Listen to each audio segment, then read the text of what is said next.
Hello, my YouTube family. I welcome you all to your very own channel Next Gen Teachers. हम कर रहे हैं BEd first year की तैयारी pedagogy of English और आज का हमारा क्वेश्चन है explain the steps of lesson planning in English teaching. तो हम लेसन प्लानिंग का जो एक क्वेश्चन है वो हम पहले कर चुके हैं, लेकिन आज हम जो इसमें स्टेप्स यूज़ होते हैं उनको पढ़ने वाले हैं। तो चलिए let's get started. Lesson planning is an essential part of effective teaching. In English teaching, a well-planned lesson helps in developing language skills in a systematic and organized manner. It ensures that the objectives of teaching are achieved successfully. तो lesson plan जो है वो teachers के लिए कितना essential होता है कि कभी भी टीचर जो है क्लासरूम में जाने से पहले वेल प्लान्ड होनी चाहिए। उन्होंने लेसन जो है अच्छे से प्लान कर लिया होना चाहिए कि वो क्या करने वाली हैं, कैसे पढ़ाने वाली हैं, और वो सिस्टमैटिक वे में होना चाहिए ताकि टीचर क्लासरूम में जाकर कंफ्यूज ना हो जाए और जो उनका लर्निंग ऑब्जेक्टिव है उसको वो सक्सेसफुली अचीव कर पाए।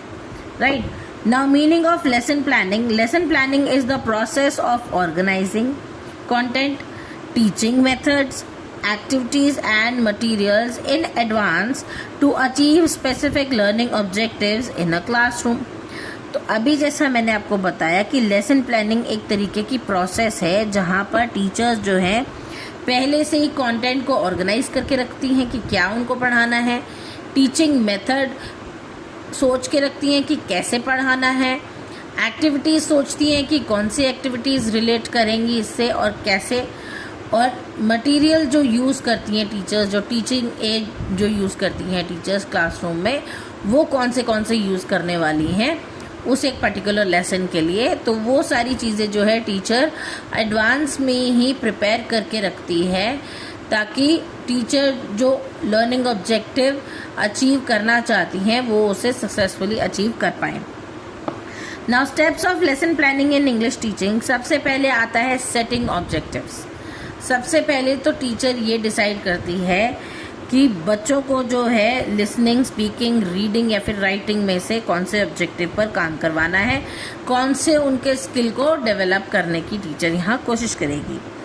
So the teacher clearly defines what student should learn by the end of the lesson. Objectives may include developing skills like listening, speaking, reading और writing. तो टीचर को ये चीज़ क्लियर होती है कि जब मैंने एक चैप्टर पढ़ा दिया या कुछ भी कोई पैसेज भी अगर टीचर ने पढ़ाया तो उसके एंड में बच्चे उस चीज़ से क्या सीख रहे हैं, बच्चों का कौन सा स्किल जो है इसके अंदर डेवलप हो रहा है। वो कोई भी स्किल हो सकता है बच्चों का, लिसनिंग, स्पीकिंग, रीडिंग या फिर राइटिंग। नेक्स्ट होता है इंट्रोडक्शन। तो अब टीचर जब डिसाइड कर लेती है कि क्या ऑब्जेक्टिव होना चाहिए तो उसके बाद में टीचर क्लास में जाके बच्चों को इंट्रोडक्शन देती है। The lesson begins with an interesting introduction to gain students attention, link previous knowledge with new content.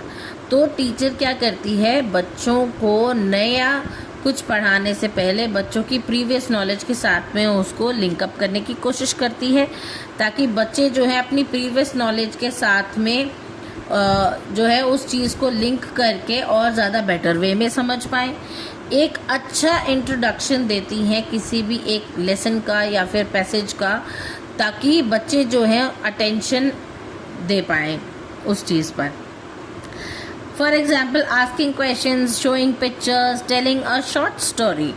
तो ये सारी चीज़ें क्या होती हैं, इंट्रोडक्शन में आ जाती हैं। उसके बाद में presentation of the lesson. Now the teacher presents new content using examples, teaching ads, explanation and demonstration. तो टीचर क्या करती है अब कि टीचर ने पहले तो ऑब्जेक्टिव सेट कर लिया, उसके बाद में क्लास को इंट्रोडक्शन दे दिया चैप्टर का, उसके बाद में टीचर जो है बच्चों की प्रीवियस नॉलेज चेक करने के बाद में, इंट्रोडक्शन होने के बाद में अब टीचर क्या करती है, एग्जाम्पल्स दे के और टीचिंग एड्स की हेल्प से जो है बच्चों को लेसन समझाना और सिखाना शुरू करती है। इसके बाद में the focus should be on clarity and understanding. तो बच्चों को जो है क्लियरली समझ में आ जाए, बच्चों की अंडरस्टैंडिंग बेटर हो, उस पर टीचर का फोकस रहता है। नेक्स्ट होता है प्रैक्टिस और ड्रिल। तो students are given opportunities to practise repetition, exercises, oral or written activities. This help in reinforcing learning. तो बच्चों को जो है एम्फसाइज किया जाता है, रीइंफोर्समेंट जो है वो बच्चों पे एम्फसाइज की जाती है कि बच्चे उस चीज़ की या तो एक्सरसाइजेस करें ताकि बच्चों ने जो पढ़ा है उसको उनको याद रहे, ओरल या फिर रिटन एक्टिविटीज़ टीचर बच्चों को दे, या फिर बार बार रेपिटेशन उस चीज़ की करवाए ताकि बच्चों को वो चीज़ याद हो जाए। उसके बाद में आता है इंटरैक्शन का मेथड कि इंटरैक्शन में टीचर क्या करती है, बच्चों को क्वेश्चन करती है कि आपको क्या समझ आया, कितना समझ आया, जो मैंने आपको समझाया उससे आप क्या सीखें।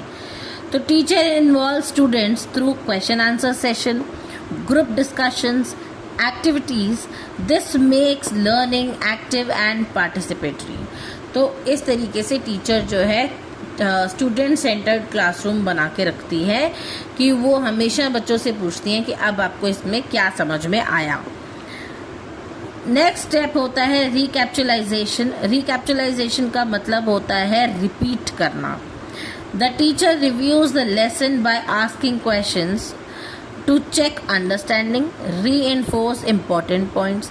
तो टीचर जब बच्चों को पढ़ा देती है तो उनके जो मेन पॉइंट्स हैं उनको दोबारा रीइंफोर्स करने के लिए टीचर उससे रिलेटेड बड़े सारे क्वेश्चंस बच्चों को पूछती हैं ताकि टीचर को पता लग सके कि बच्चों की जो अंडरस्टैंडिंग है वो किस लेवल तक हुई है। उसके बाद में होता है evaluation. Student learning is assessed through oral questions, written test, assignments. This helps measure achievement of objectives. तो यहाँ पर इवेल्युएशन से पता चलता है कि बच्चों को ओरल टेस्ट, रिटन टेस्ट और असाइनमेंट देने के बाद में पता चलता है कि बच्चों ने कितना ही क्लास में याद कर लिया या कितना ही जो टीचर ने समझाया था बच्चों को वो कितना समझ में आया। उसके बाद में टीचर जो है बच्चों को होमवर्क या फिर असाइनमेंट देती हैं ताकि the teacher gives homework to practise the lesson further and strengthen understanding. तो बच्चों को उस चीज़ की प्रैक्टिस करने के लिए घर के लिए बच्चों को जो है होमवर्क देती हैं और असाइनमेंट्स देती हैं ताकि बच्चे जो हैं उस चीज़ को बार बार प्रैक्टिस करते रहें और उस चीज़ को हमेशा के लिए याद रखें। इसके बाद में characteristics of a good lesson plan. अब कैरेक्टरिस्टिक्स क्या होते हैं एक अच्छे लेसन प्लान के, कि सबसे पहले तो टीचर का जो ऑब्जेक्टिव है वो क्लियर होना चाहिए कि टीचर क्या चाहती है कि बच्चे क्या सीखें। लिसनिंग, स्पीकिंग, रीडिंग, राइटिंग, कौन से स्किल को डेवलप करना सीखें, ये टीचर को क्लियर होना चाहिए।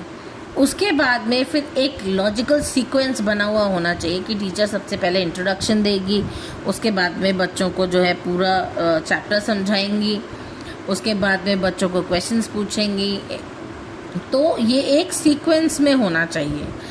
नेक्स्ट है कि स्टूडेंट सेंटर्ड अप्रोच होनी चाहिए एक क्लासरूम की। एक अच्छे और पॉजिटिव क्लासरूम की पहचान ही यही होती है कि वो स्टूडेंट सेंटर्ड अप्रोच रखती है टीचर वहाँ पर।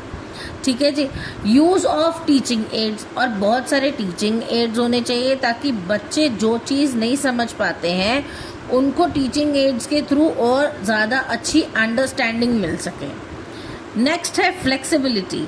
ऐसा नहीं कि टीचर ने जो बोला कि हाँ, अगर टीचर ने कहा कि बुक को हिंदी में किताब कहते हैं तो उसका मतलब किताब ही है, अगर किसी को नहीं समझ में आया तो उसके अंदर टीचर और कोई एफर्ट नहीं डालेगी।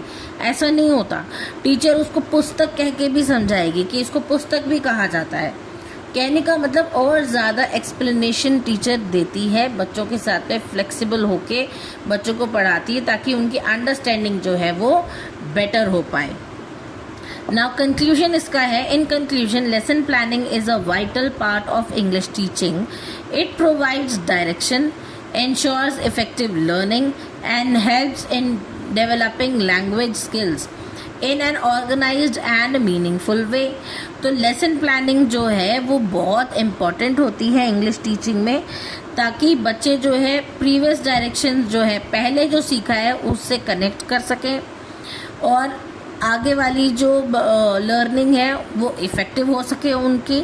कोई चीज़ जो है लैंग्वेज जो है वो अच्छे से डेवलप करके जो स्किल्स हैं डेवलपिंग स्किल्स लैंग्वेज के वो डेवलप कर सकें। लिसनिंग, रीडिंग, राइटिंग, स्पीकिंग, ये सारे जो स्किल्स हैं इनको बच्चे अच्छे से डेवलप कर सकें और क्लासरूम जो है अच्छे से ऑर्गेनाइज्ड और मीनिंगफुल वे में जो है लर्निंग करें। तो ये था आपका आज का टॉपिक। आई होप आपको समझ आया होगा।